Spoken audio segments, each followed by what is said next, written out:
Welcome to Behind Blue Eyes, the show that is all things New South Wales Rugby League. We'll talk to our greats of the past about the life and times of our players and people of today. Great to have you on board. Let's go Behind Blue Eyes.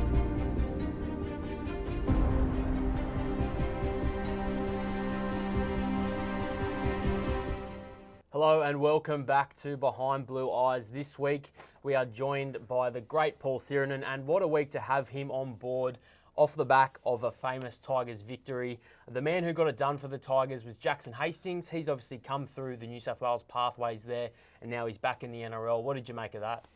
Yeah, he's mate, fantastic game first and foremost, but no, he looked pretty good his first couple of games too, Jackson, for the club. Unfortunately got suspended, but came back. Plenty of talk about the Tigers and him and Brooksy and their roles. But it was great to see they combined and just to get a famous victory. Just to get off the duck egg, mate, which was tough for the club to go through the first few weeks. But we just got to build from that. It's all well and good to have a good victory, but we've got to make sure that they build on it every week now. So. It's South Sydney this week for the Tigers. Can he help them get over the line in that one? Yeah, again another big game, but they're back at CommBank Stadium again. So I think some good feelings from last week's game. So, but again it'll be a tough ask really, because they're a good side, quality side, South Sydney. Parramatta probably a little bit off their game, to be fair, but I think the confidence I'll take out of that game will translate well. Another game we're looking forward to on the weekend is the Sharks and Sea Eagles. There's plenty of Blues players in contention for those sides. How do you see that game playing out?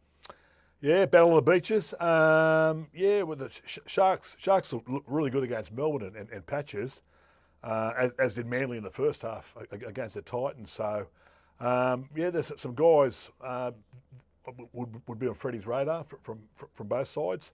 But it should be a cracking game, and you would think the Sharks would be keen to bounce back after their loss to Melbourne. And speaking of players on Freddie's radar, Ola Kawatu, he's a guy that Freddie's a big fan of. He's been great in absence of Tom Trbojevic. Do you think we could ever see him in a Blues jersey down the track, or even this year as a Smoky? Oh, for sure. I think there's probably one back row. There's a couple of back rowers, who have been there in the last few years that may struggle to get back in the 17, but Hamoli's been he's a handful, all right. He can run. He's a powerful player, good defender, and can chase a kick too. So he would certainly be putting his hand up. Speaking of players that do everything, Payne Haas, he's back for the Broncos this week. How important is he to the Broncos middle? What a player! Yeah. He's got a massive engine, and the work he gets through in a game is unbelievable. Again, been fortunate enough to be involved with Payne since Pathways days, and he's always been the same. He's played big minutes as a 16, 17-year-old playing older boys.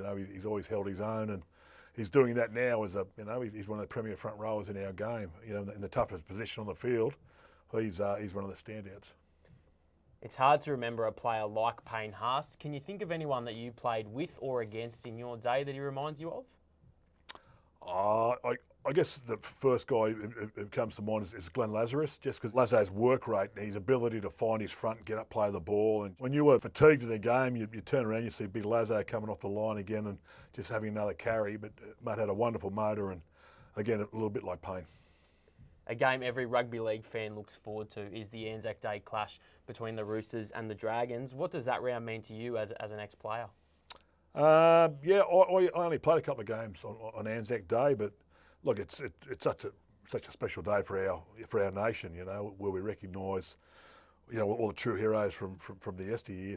To play on that day, it's a great build up. The last post, once that's finished, it's game on. So it always seems to be something a little bit extra on Anzac Day, and beat the Roosters and the Dragons, or even Storm the Warriors have thrown out some good games as well. A guy who's been in great form for the Roosters, Angus Crichton. He's been used off the bench. How do you like him for the Roosters, off the bench or as a starter? I think Gus is, however you use him, he's a great player. He was really good for the Blues last year, and home in a couple of games. So he'll again would definitely be in Freddie's plans because he's done the job there before so many times. So, but look, to answer your question, I it really doesn't matter these days if he can come on and make an impact, or you start with him and he'll do the job for you. All right, that's Behind Blue Eyes done and dusted for this week. Thanks for joining us. We'll see you next week.